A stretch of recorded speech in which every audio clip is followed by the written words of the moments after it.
make a higher energy cell with a thick electrode, then the NMP one's going to have problems. Yes. But what about the water? That's why we call it high energy cells. Let me just follow up just real quick. So how do you know that you get all the water out? I mean, that's a real problem for a cell, is having any moisture left. That's probably why we stay in business.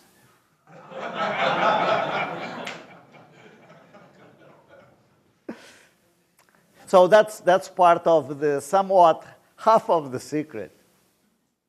But in the end, but here is the thing. In the end, when you take our cell, and I think in some of these, okay, here is the shape of a cell, right? When you take this cell and you put it under the machine to fill, this material is as dry of any of the systems that you build with NMP.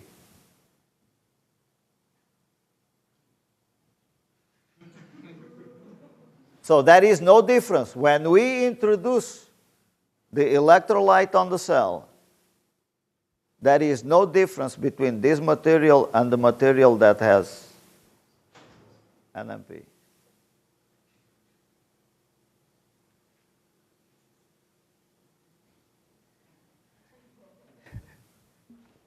Yes, sir. So you've been in this business since forever, basically, when it first began, based on your background.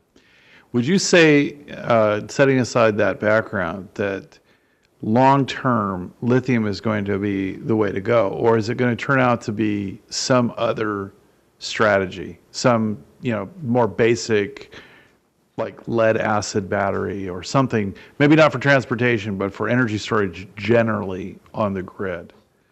You know, as a manufacturing guy, and I'm sorry if I offend anybody, but as a manufacturing guy, we consider this that all the manufacturing guys have a leash and a collar. Okay? And our business is to put the leash on the other guy's collar, right? So if I am given a chance, and look, manufacturing depends on a lot of people, right? It depends on the people that, that sells, on strategic positioning or whatnot, right? But if I have a chance, I want to put my leash on the collar of the lead acid guys because that's where the money is. There is no money in volts. I mean, let's be realistic. The volt says 10,000 cars, right? 10,000 cars a year. That's our little plant. Okay, we have that capability. So from a business perspective, to get capital investment, if that's all we can offer, nobody is going to invest. So from a perspective of a purely manufacturing guy, I don't have a clue about business or nothing like that, all right? But I think that the lithium, if properly structured, within 2 or 3 years, maybe even 5 years, can displace a lot of the lead acid systems. And I don't know how much of the nickel metal hydride we can go, but some of these applications are really tough to compete with lithium, but other applications are kind of simple, right? And then the electrification of some of the current technologies is going to happen, right? Like the airports, the trains,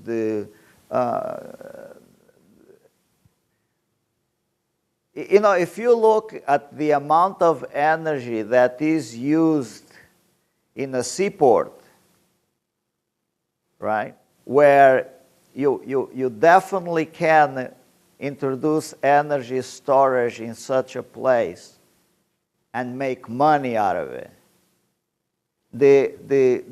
The trains moving around, right? When a train brakes, steps on the brake, we take all the energy and we dump it into a resistor, right, on a resistor bank, right? That kind of application is crying for energy storage. We just cannot make an energy storage that makes any sense.